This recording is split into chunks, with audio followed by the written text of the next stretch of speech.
جھوٹ بولنے کا انجام۔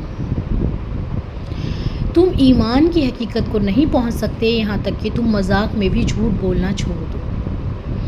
رسول اللہ صلی اللہ علیہ وسلم نے ارشاد فرمایا، تباہ و برباد ہو جائے وہ شخص جو لوگوں کو ہنسانے کے لیے اپنی باتوں میں جھوٹ بولے، ہلاکت ہو اس کے لیے، ہلاکت ہو اس کے لیے، ہلاکت ہو اس کے لیے۔ جب کوئی جھوٹ بولتا ہے تو جھوٹ کی بدبو کی وجہ سے رحمت کا فرشتہ 1 میل دور چلا جاتا ہے۔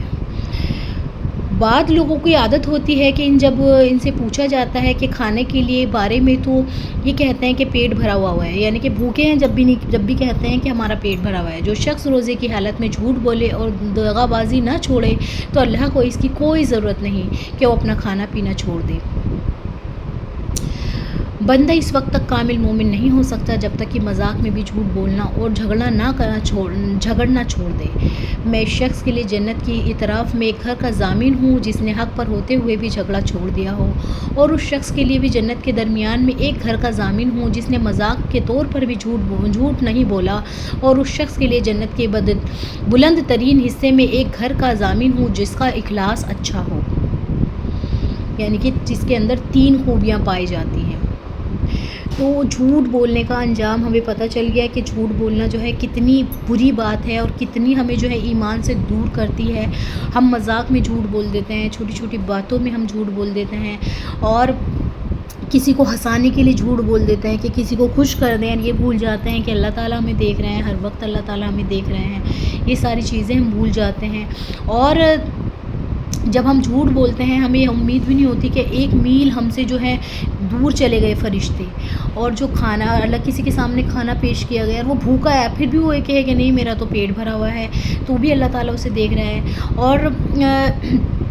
اگر کوئی انسان جو روزہ رکھ رہا ہے اور اللہ تعالیٰ کے لیے روزہ رکھ رہا ہے لیکن اس کے بعد بھی لگاتار وہ جھوٹ بولے جا رہا ہے تو اللہ تعالیٰ کو اس کے بھوکے پیاسے رہنے کی کوئی ضرورت نہیں، اور انسان جو ہے کامل مومن نہیں بن سکتا جب تک کہ وہ مذاق میں بھی جھوٹ بولنا چھوڑ دے۔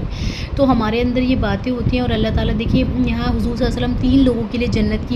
کے لیے ضمانت دے رہے ہیں۔ ایک جو پتہ ہو جھگڑے پہ حق پر ہے کہ میں بالکل حق پر ہوں، بھائی ہیں، لیکن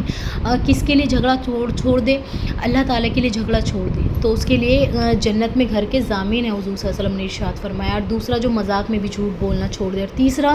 جو اخلاص میں سب سے زیادہ اچھا ہو۔ تو ہمیں ان ساری چیزوں پر محنت کرنی چاہیے، اور جھوٹ بولنے سے اسپیشلی جو ہے ہمیں بچنا چاہیے، کیونکہ جھوٹ جو ہے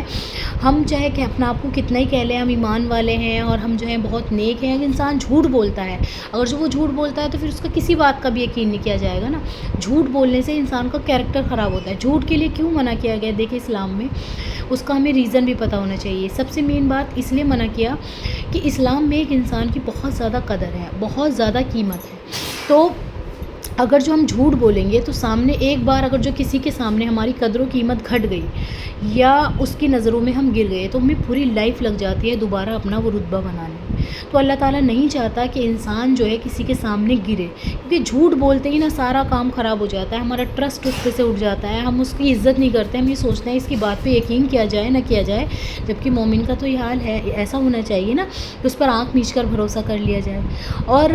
جھوٹ بولنے سے انسان کا بھروسہ ہٹ جاتا ہے، تو ہمیں جو ہے زیادہ دھیان کس چیز پر رکھنا چاہیے کہ ہم مذاق میں بھی جھوٹ نہ بولیں۔ کوئی بھی سچویشن آ رہی ہے، اب آدمی لوگ بھی بہت زیادہ بولتے ہیں، کئی کام کے اس میں لیڈیز بھی بہت زیادہ بولتی ہیں، چھوٹی چھوٹی باتوں میں جھوٹ بول جاتی ہیں، تو یہ چیزیں ہمیں جو ہے اللہ تعالیٰ سے دور کرتی ہیں، اللہ تعالیٰ کے فرشتے رحمت کے فرشتوں سے دور کرتی ہیں۔ تو اللہ تعالیٰ ہم سب کو ہدایت دے اور ہمیں جو ہے کام